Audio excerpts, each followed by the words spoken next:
నాకు ధైర్యం వచ్చింది. నువ్వు ఇంతసేపు మాట్లాడాక నేను కూడా మాట్లాడచ్చు, వాక్ స్వాతంత్రం ఉంది అని తెలిసింది. Thank you Geetha. First of all ఇక్కడ ఎంతమంది బాపు అని ఆ ఎమోషన్ని పంచుకుంటారు? తమ్ముళ్ళు ఎవరైనా చెప్పులు, మీ నాన్నను ఎవరు బాపు అని పిలుస్తారు? చేతు కాదు, నేను పిలుస్తాను, గట్టిగా చెప్తే పడుతుంది నాకు. బాపు, తెలంగాణలో నాన్నను బాపు అంటాం. ఆ ఎమోషన్కి చాలా గొప్ప పదం ఉంటుంది.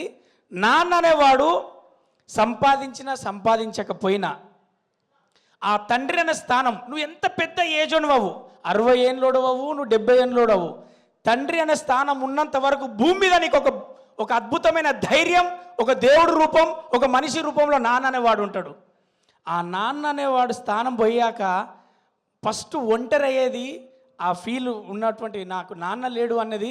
వాడి దగ్గర డబ్బు ఉండొచ్చు, కుటుంబం ఉండొచ్చు, ఒక బలగం ఉండొచ్చు, కానీ బాపు అనే స్థానం లేని వాళ్ళు ఆ స్థానం గురించి చెప్పాలంటే వాళ్ళు లేని వాళ్ళు చెప్పగలుగుతారు. అందుకే బాపు అనే స్థానానికి భగవంతునితో సమానంగా పూజించాలి, భగవంతునితో సమానంగా చూడాలన్నదే తెలంగాణలో అందరూ కూడా. మేము ఎంత ఎమోషనల్ ఉంటామంటే పక్కింటి పెద్ద ఆయనను కూడా బాపు నమస్తేనే అంటాం. అంత ఎమోషనల్గా అంత ట్రావెల్ ఉంటుంది. కాబట్టి నిజంగా కూడా ఈ సినిమాలో నేను ఒక మంచి క్యారెక్టర్ చేశాను.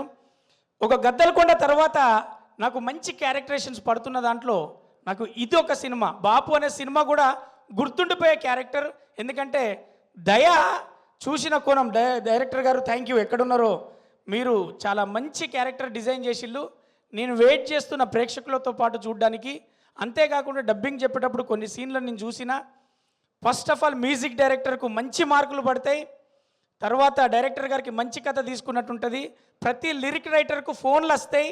అలాగే బ్రహ్మాజీ అన్న ఫోను ఎలా మోగుతుందంటే, బ్రహ్మాజీ నువ్వు అనుకున్న రోల్స్ మారినాయి, ఈ సినిమాకు నీకు మంచి సాటిస్ఫాక్షన్ అని చెప్పేసి చాలామంది అప్రిషియేషన్ చేస్తారు బ్రహ్మాజీ అన్నను.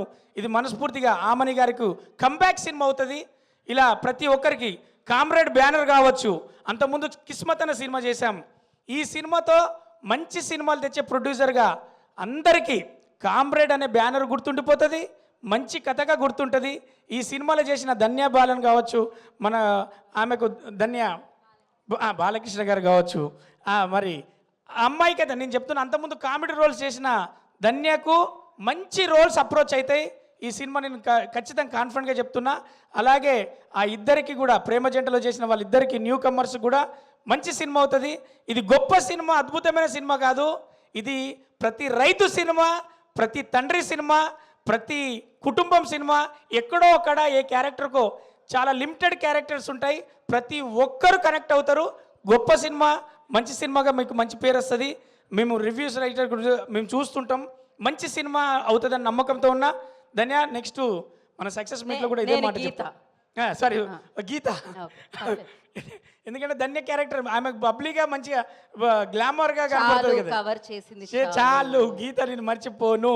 Thank you so much. All the best producer గారు, డైరెక్టర్ గారు, లిరిక్ రైటర్స్. ముఖ్యంగా అన్న మీ పేరు ఆళ్ళరాజు. నువ్వు అందరికీ దగ్గరైన రాజు అవుతావు. మంచి పాట రాసినావు, నేను విన్నా. నెక్స్ట్ రిలీజ్ అయ్యే పాట కూడా అందరికీ మంచి సాంగ్స్ నాకు దయాన్న పర్సనల్గా వినిపించారు. ఆల్బమ్ నుంచి కథ దాకా, మరి ప్రొడ్యూసర్ నుంచి ప్రతి క్యారెక్టర్ దాకా అందరికీ మంచి సినిమా అవుతుంది. బాపు బాపు బాపు బాపు. Thank you.